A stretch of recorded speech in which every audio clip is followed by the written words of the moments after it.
আচ্ছা, আমরা এতদিন মানে এর আগের ক্লাসগুলোতে মার্জিনাল কস্টিংয়ের যে কনসেপচুয়াল জায়গা পরিষ্কার করে নিয়েছি। আজকে আমরা প্রবলেমস অন মার্জিনাল কস্টিং আলোচনা করব।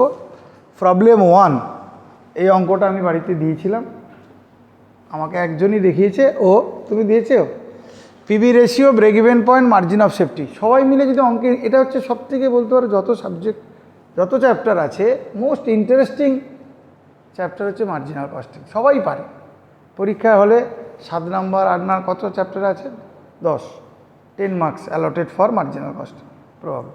You can secure 10 out of 10 যদি ক্লাসগুলোকে একটু সিরিয়াসলি দেখো, করো। আচ্ছা, ফার্স্ট হচ্ছে প্রথম অঙ্কটা পিবি রেশিও কত বেরিয়েছিল, আমি আর ওদিকে যাবো না, তাহলে PB ratio 40% is the right answer. Next, break even point, yes. Margin of, হ্যাঁ ঠিক আছে, আমি দেখে নিয়েছি। Margin of safety 6000। এইবার আমি second part, that is sales required to earn profit ₹1,60,000। অ্যান্সারটা চেয়েছি both in value and units. এইখানে ও কিন্তু ওই অবধি আমাকে সলিউশনটা দেখিয়েছে, পরের থেকে দেখাই না, আমি শুরু করছি ওখান থেকে। তাহলে রিকোয়ার্ড সেলস আমাদের এখানে বি এর প্রবলেম 1 বি।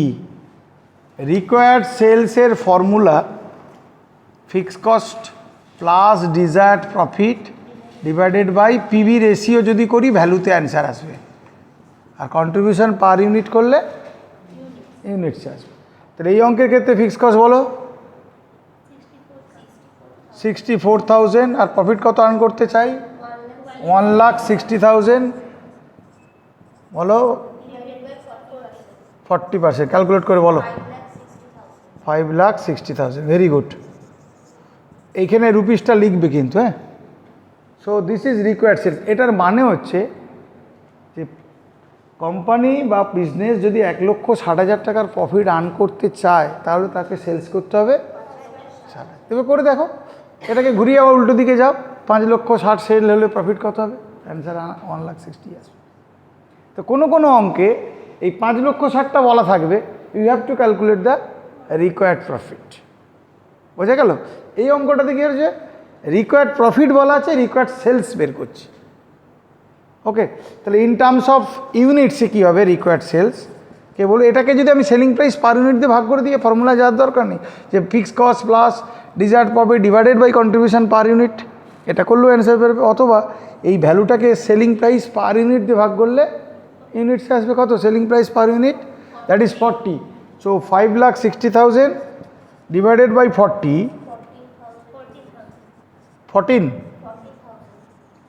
এই ইউনিটস। তো আমার B problem solve. Required sales in terms of value, in terms of units. এবার পরেরটা বলছে, কে পারবে, এটা আমাকে তোমাদেরকে বলতে হবে। প্রফিট বের করতে বলছে হোয়েন 11,000 হচ্ছে ইউনিট সেল হচ্ছে, এটা একটা আছে। আবার হোয়েন 80,000 হচ্ছে সেল, একটা ভ্যালুতে বলছে একটা। এইটুকু ভাবি, what is the profit when sales is 11,000 units. কে পারবে? এবার যা যা বোঝালাম সেই আন্ডারস্ট্যান্ডিং যদি পরিষ্কার হয়, we can easily calculate the profit when sales is 11,000 units. কে করবে? সময় দিচ্ছি আমি। প্রবলেম 1 সি পার্টের, যে প্রফিট কত হবে, প্রফিট ইকুয়ালস টু কত when sales is equal to 11,000 units. কে করবে? কে বলবে? হ্যালো,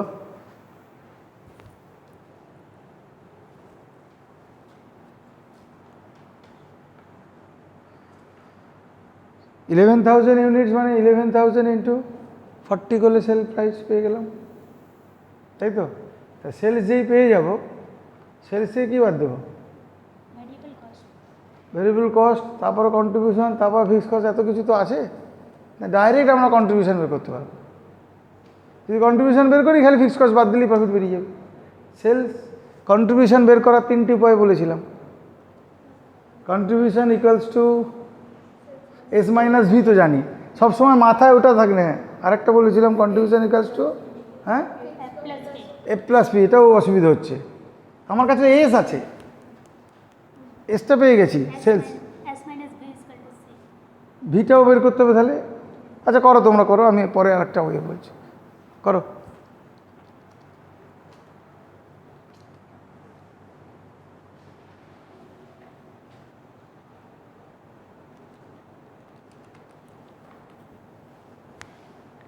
যার হবে আমাকে বলবে।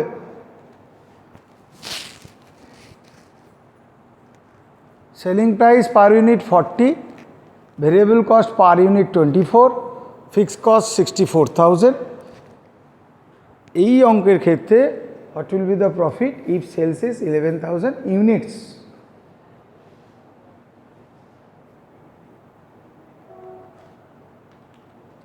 যার হবে হাত তুলবে, 112 triple zero.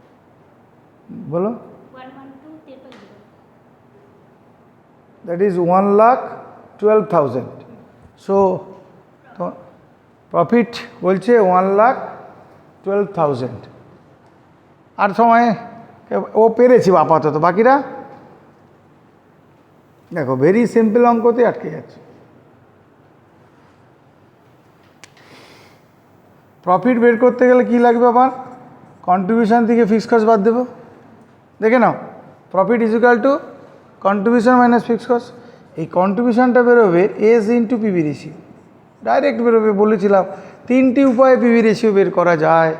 C is equal to S minus V, C is equal to A plus, ভুলে যাও না, C is equal to S into PV ratio. তাহলে এস ইন্টু পিভি রেশিও করলে ডাইরেক্ট বেরিয়ে যাবে। এস সমান কত? 11,000 ইউনিটস। আমি এস থেকে ভ্যালুতে কনভার্ট করি। 11,000, দেখো 11,000 ইন্টু কী করবো? 40 ইন্টু পিভি রেশিও 40,000, এই সরি 40%।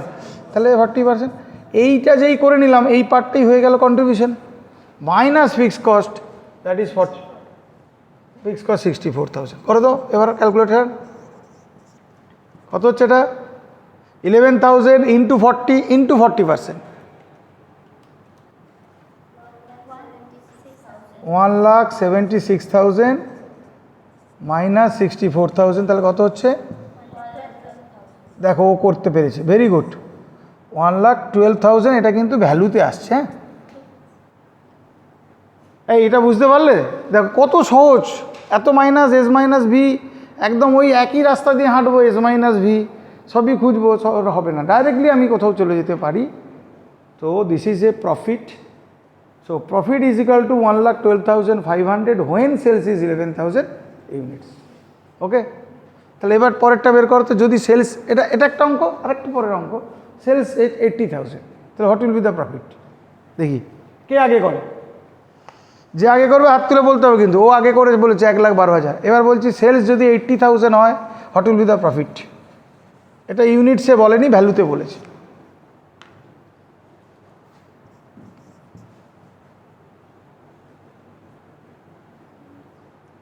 আমি মুখে মুখে বলতে পারবো, কনসেপশনটা ক্লিয়ার নেই, না হলে তো অসুবিধে। 80,000 ইন্টু 40%, এক্ষুনি করছি, তারপরও ওর দাঁড়িয়ে করেছো। আচ্ছা করো। হ্যাঁ, 12 লাখ 80,000 ছেলে, 32,000। 32,000 কি কন্ট্রিবিউশন, তাহলে মাইনাস 64,000, তার মানে দ্যাট ইজ লস। লস, যাক লাস্ট ম্যান একদম বলেছে। ও বলছে 12,50,000, ও বলছে 6,60,000। হাই বাবা, 2 + 3 = 5, আর 3 + 2 = 5। ইয়েস, দেখো এই অঙ্কটা এক্ষুনি করার পর যদি আটকে যাও, এটা আর কিচ্ছু বলার নেই। সো যখন 80,000 সেলস, তাহলে 80,000 into 40%, 32,000 contribution, minus 64,000 fixed cost, so minus 32,000। Minus না লিখে আমরা লিখব লস। ওকে, নেক্সট আমার এই প্রবলেম 1 সলভ। এবার প্রবলেম 2তে যাব। ভালো করে অবজার্ভ করো। আমি এই অঙ্কটা একটু বাড়ির জন্য থাকবে, কিন্তু পুরোটা আজকে সলভ হবে না, একটু ইনভলভ হও। Very interesting. আমি মাত্র 4টে প্রবলেম এখানে দেখিয়েছি, সেট করেছি। 4টে প্রবলেম যদি আন্ডারস্ট্যান্ডিং অর্থাৎ কনসেপশন ক্লিয়ার করে সলভ করো, এই 4টে অঙ্কর যদি তোমরা নিজেরা পেরে যাও, তাহলে মার্জিনাল কস্টিংয়ে বিকম স্ট্যান্ডার্ডে যে অঙ্ক আসে ইজিলি করতে পারো। তার প্রথম প্রবলেম থেকে আমরা অনেকগুলো জিনিস শিখে গেলাম। PB ratio, break even point, margin of safety বের করলাম। সেকেন্ডলি বের করলাম রিকোয়ার্ড সেলস যখন প্রফিট বলা থাকবে। পরেরটা বের করলাম রিকোয়ার্ড প্রফিট যখন সেলস বলা থাকবে। এই 5টা ক্যাটাগরির প্রবলেম প্রবলেম 1-এ হয়ে গেল। প্রবলেম 2-তে আসো, দেখে নাও। Selling price per unit 20, total unit sold 80,000 বলা আছে, যা যা বলা আছে। Direct material per unit 5, direct wages per unit 2.5, variable overhead 100% of wages, that is এখানে ওয়েজেস মানে ডাইরেক্ট ওয়েজেস, মানে ভেরিয়েবল ওভারহেডও 2.5। ডাইরেক্টলি বললো না, একটু ঘুরিয়ে বললো। Fix cost 40,000। Find out PV ratio, break even point, margin of safety. প্রথমটা একই, তো শুরু করো। তাহলে এই অঙ্কে ভেরিয়েবল কস্ট কত? 2.5 variable cost. Variable cost per unit 2.5, তাই তো? তাহলে এই যে ডাইরেক্ট মেটেরিয়াল, ডাইরেক্ট ওয়েজেস, এগুলো কিছু না, না, কেন ভেরিয়েবল শব্দটা ওখানে নেই। দেখো এতবার বোঝালাম what is marginal cost, definition বলবো। মার্জিনাল কস্টের কম্পোনেন্ট কি? Prime cost plus variable overhead. Direct material, direct wages তো prime cost, is a part of variable cost. কেন? ডাইরেক্ট মেটেরিয়াল মানে কি? ফার্নিচার ক্ষেত্রে উড, ফার্নিচার প্রোডাকশন হলে উড লাগবে না, আলাদা লাগবে না। তাহলে direct material, direct wages plus variable overhead, এই পুরোটাকে নিয়েই ভেরিয়েবল কস্ট। তাহলে এই অঙ্কের ভেরিয়েবল কস্ট কত? তাহলে এই অঙ্কটা দিলে পরীক্ষা হলে ভেরিয়েবল সবাই মিলে হই হই করতে করতে বাড়ি গেলো 2.5, সবাই 2.5। হ্যাঁ, কারো মনে প্রশ্ন হলো না ডাইরেক্ট ওয়েজেস। ভেরিয়েবল কস্টের নেচারটা বোঝো। প্রোডাকশন হলেই মেটেরিয়াল লাগবে না, লাগবে নাকি? ডাইরেক্ট ওয়েজেস যারা মেশিনটা অপারেট করছে, প্রোডাকশন যদি বন্ধ থাকে ডাইরেক্ট ওয়েজেস আসবে না। So in this problem, variable cost per unit 5 plus 2.5 plus 2.5, that is rupees 10. So start. যে আগে করবে PV ratio, break even point, margin of safety. Just 3 মিনিটের সময়, 3টে প্রবলেমের জন্য 3 মিনিট। টাইম কাউন্ট নাও।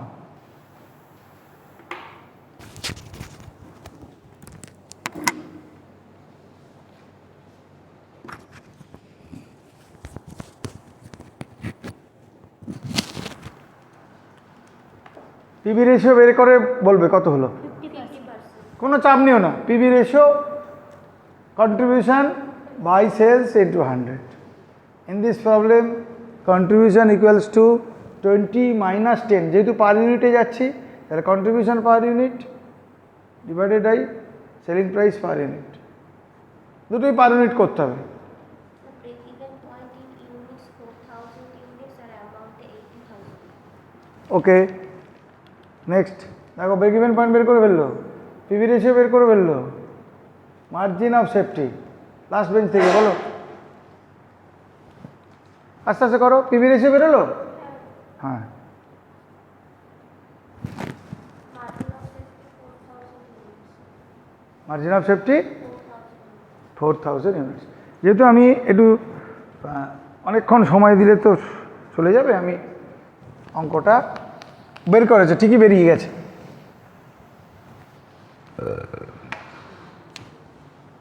প্রবলেম 2, পিভি রেশিও দেখো, দেখে নাও যারা সময় পেরেছো, প্রত্যেকে পিভি রেশিও পেরেছো? প্রত্যেকে কত পিভি রেশিও? 50%। কেন? দেখো 20 টাকা selling price per unit, variable cost 10, বুঝেই যাচ্ছে তো। 50%, ভেরিয়েবল কস্টটা 50%, তাহলে কন্ট্রিবিউশনটা 50% হতেই হবে। এটা এইগুলো অঙ্ক করতেই হয় না, সঙ্গে সঙ্গে অ্যান্সার। তাও করলাম যে contribution per unit by selling price per unit. এই অঙ্কের ক্ষেত্রে 20 মাইনাস 10 ডিভাইডেড বাই 20 সমান 10/20 ইন্টু 100 সমান 50%। তাহলে নেক্সট হচ্ছে break even point in terms of units. Formula হচ্ছে fix cost by contribution per unit. এই অঙ্কে ফিক্স কস্ট ইজ কত 40,000 আর কন্ট্রিবিউশন পার ইউনিট 10 টাকা সমান 4,000 ইউনিটস। আর পরেরটা ভ্যালু দে না, সবসময় ফর্মুলা দিয়ে করতে হবে এরকম কোনো মানে নেই। 40,000 into selling price per unit that is 20, that is rupees কত 80,000 বেরিয়ে গেল। দেখো কতক্ষণ লাগলো, ঘড়ি ধরে দেখো 1 মিনিটও লাগলো না। আর margin of safety total sales এই অঙ্কের ক্ষেত্রে 8,000 ইউনিট সেলস হয়েছে, তাহলে 8,000 into 20 this is total sales minus break even sales যেটা বেরিয়ে গেছে 80,000। তাহলে 8,000 ইন্টু 20 মানে 1,60,000, তাই না, মাইনাস 80,000 সমান 80,000। So this is the margin of safety, that is sales over break even sales. Break even সেলের উপরে কতটা সেল হয়েছে 80,000।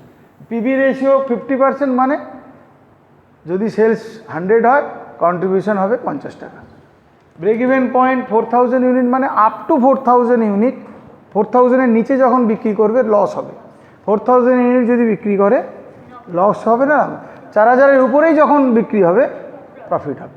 এইটা আমরা ভেরি বেসিক যে কোনো বিজনেস প্রতিষ্ঠানের এই ইম্পর্টেন্ট এরিয়া যে আমি কতটা বিক্রি করছি, কোন লেভেল অফ অ্যাক্টিভিটিতে আছি, আমার ভেরিয়েবল কস্ট কত, ফিক্সড কস্ট কত, এগুলো না বুঝলে, কস্ট স্ট্রাকচার না বুঝলে প্রফিটেবিলিটি বোঝা সম্ভব না। আর এই যে চতুর্দিকে বিজনেসের লড়াই, সেলিং প্রাইসকে ইচ্ছা করলেই বাড়াতে পারবে না। তাহলে তোমার হাতে আছে ভেরিয়েবল কস্ট কমানো, ভেরিয়েবল কস্ট কমালে কোয়ালিটি অফ প্রোডাক্ট কমে যেতে পারে। ইটস এ চ্যালেঞ্জ যে কতটা কী করলে তোমার প্রফিটটাকে ইনক্রিজ করবে। ইটস পড়াশোনার বিষয়, আন্দাজে নয়। আমি চাইলেই ভেরিয়েবল কস্ট কমাতে পারবো না, কমানো যায় যেগুলো বোঝার ব্যাপার। এবার পরেরটা কী আছে, এসো sales required to earn profit, এটা তোমরা করো। 1,60,000 টাকা সেলস হলে প্রফিট কত, এক্ষুনি করিয়েছি আগের অঙ্কে, প্রবলেম 1-এও এটা ছিল, খালি রিপিট করলাম এখানে। রিকোয়ার্ড সেলস চেয়েছে কি, হ্যাঁ সেলস রিকোয়ার্ড, এটা নিশ্চয়ই পারবে। কে করো, required sales is equal to, কে বলবে, হ্যাঁ 80,000 রিকোয়ার্ড সেলস মানে বলছে 1,60,000 টাকার প্রফিট হলে সেলস কত হবে। রিকোয়ার্ড সেলসের ফর্মুলা কি, fix cost plus desired profit না পিবি রেশিও, আমরা ভ্যালুতেই বের করবো প্রথমে। তাহলে ফিক্স কস্ট হচ্ছে 40,000, দেখো আমার মুখস্থ হয়ে গেল। Desired profit divided by PV ratio 4 lakh rupees, 4 lakh. আর ইউনিটসে 20 দিয়ে ভাগ করলেই 80,000 না, কত হবে 20 দিয়ে ভাগ করলে, হ্যাঁ 8,000, 20 দিয়ে ভাগ করলে কী বলছে দেখো 20,000 ইউনিটস। এই কারো কোনো প্রশ্ন থাকলে বলো তো, required sales this what will be the profit required, what will be the sales when profit is 1,60,000। তাহলে আমি বললাম ফিক্স কস্ট বা ডিজায়ার্ড প্রফিট, এটা বলো তো, এটা কি 4 লাখ, এটা বলতে পারি যে 4 লক্ষ টাকার সেল হলে প্রফিট হবে। দেখো তো প্রমাণ করে দেখবে, দেখো 4 লক্ষ টাকার সেল হলে প্রফিট কত হবে, ফর্মুলা দিয়ে বের করলাম। এবার দেখো প্রমাণ করছি, সেলস যখন 4 লাখ, তাহলে এখানে ইন্টু যদি পিবি রেশিও করি তাহলে কী বেরোবে, contribution, sales into PB ratio contribution, তার মানে কন্ট্রিবিউশন কত বেরোলো 2 লাখ, তাই তো। এবার কন্ট্রিবিউশন থেকে ফিক্স কস্ট মাইনাস করো 40,000, কত 1,60,000। খুব ইন্টারেস্টিং, একটু একটু ভালো লাগছে কি, স্যার এখনও বলতে পারছি না, আর একটু সময় দিতে হবে। নেক্সট হচ্ছে profit when sales is 12,000 units. Profit বের করতে বলছে যখন সেলস, তুমি হ্যাঁ ও ওইটাই তুমি আগে চলে গেছিলে, অনেকবার ওই 80,000 বলছে, তখন ও লাফিয়ে লাফিয়ে যাচ্ছে। ও প্রফিট নিয়েই ও বেশি চিন্তিত, সেলস নিয়ে চিন্তিত না, বলে ওসব নিয়ে ভাবনা নেই, প্রফিট কী হচ্ছে কি, কোথায় সেলস কোথায় ভেরিয়েবল কস্ট কোনো ভাবনার ব্যাপার নেই, প্রফিট কি আসছে। সো দ্যাট ইজ, ও বলছে প্রফিট হবে 80,000 when sales is 12,000 units. 12,000 units মানে সেলস যখন 12,000 ইউনিটস, যদি সেলস ভ্যালুতে যায় ইন্টু 20 তাহলে হলো sale into PB ratio into 40,000 করলে দেখো তো 12,000 ইন্টু 20 দ্যাট ইজ কত, 1,20,000, তাই তো 1,20,000 50% করলে মাইনাস ফর, হ্যাঁ একদম রাইট অ্যান্সার বলেছো 80,000, ভেরি গুড। ওইটা কিন্তু আগের অঙ্কটা তো বলতে পেরেছে, কিন্তু বাকিগুলো ও রেসপন্স করছে না, মানে এইটা ও বুঝেছে যে সেলস বলা থাকলে প্রফিট বের করতে পারছো, কিন্তু আমি বলছি প্রফিট বলা থাকবে সেলস বের করতে হবে, যেটা আগের অঙ্ক। That is B, C is different. Profit বলা আছে সেলস বের করতে বলা হচ্ছে, পরেরটা সি বলা আছে সেলস বলা আছে প্রফিট বের করতে হচ্ছে। চলে আসে ডি, মার্জিন অফ সেফটি। এটা একটু ল্যাঙ্গুয়েজটা ঘুরিয়ে দিয়েছে, অ্যাট 12,000 ইউনিটস, এর মানে যে 12,000 ইউনিট যদি বিক্রি হয় তাহলে মার্জিন অফ সেফটি কত। দাঁড়াও, এটা মুখে বলতে হবে, কোনো ক্যালকুলেশন। এই অঙ্কে এমনি margin of safety, break even sales কত বেরিয়েছে ইন টার্মস অফ ইউনিটস, 4,000, তাহলে মার্জিন অফ সেফটি কত, 12,000 minus that is 8,000, that is 8,000 into 20, 1,60,000। অর্থাৎ margin of safety when sales is 12,000 units, that is ভ্যালুতে হবে 1,60,000 অথবা ইন টার্মস অফ 8,000। আর এটা বের করলাম না, পরেরটা আসি, ঘুরিয়ে ফিরিয়ে করছি যাতে কনসেপশনটাকে ক্লিয়ার করতে পারি, একই জিনিস এদিক ওদিক করছি। পরেরটা এসো, সেলস টু আর্ন প্রফিট, দেখো ল্যাঙ্গুয়েজটাকে ঘুরিয়ে দিচ্ছি। সেলস টু আর্ন প্রফিট, যে ইটা পারবে সে হচ্ছে আজকে winner. Sales to earn profit rupees 1 lakh,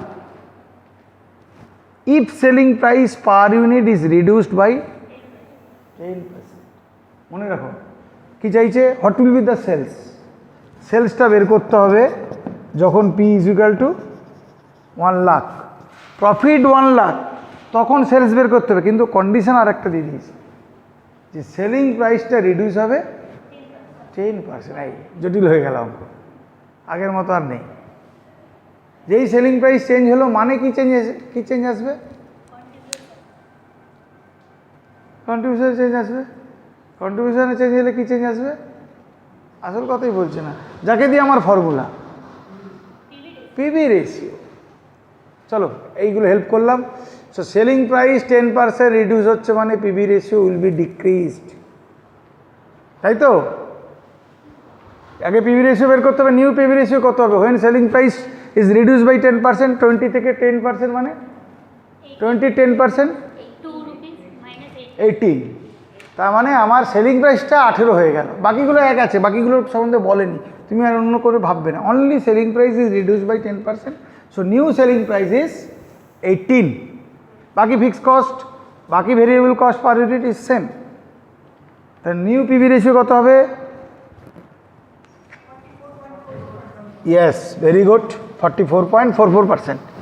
ওকে, এবার আমাকে বলছে যে সেলস বের করো যখন প্রফিট 1 লাখ, এদিকে তাকাও, সেলস বের করতে বলছে যখন পি সমান 1 লাখ, দেখে নাও কী কী অঙ্কটা কি ছোটো করে নিলাম দেখো, আর যেখানে পিবি রেশিও হচ্ছে 44.44%।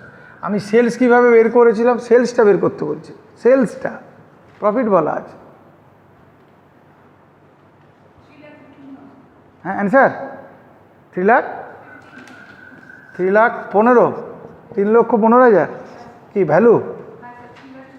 আচ্ছা আমি অঙ্কটা করি, ও বলেছে যখন নোট করলাম, কে কীভাবে করেছে কে বলবে, দেখো পিটা বলা আছে প্রফিট,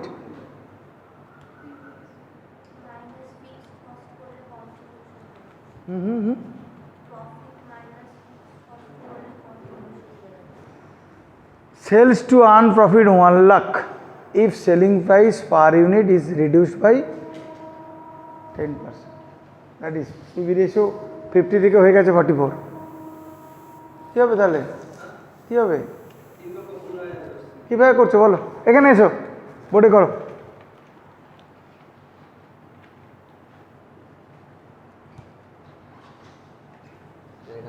এদিকে ঘোরো, চলো।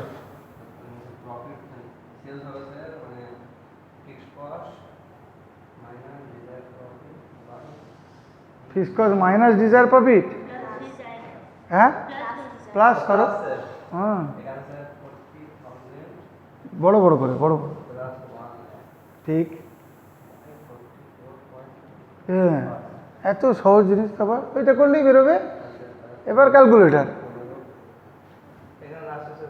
হ্যাঁ ওই ঠিক আছে, ওকে আন্ডারস্ট্যান্ড, অ্যাপ্রক্স বলে লিখে দিলে প্যাকেট, সো ভেরি সিম্পল। এইটা সেলস মানে রিকোয়ার্ড সেলস, এটাই formula, fixed cost plus desire profit, এতক্ষণ ধরে বলছি।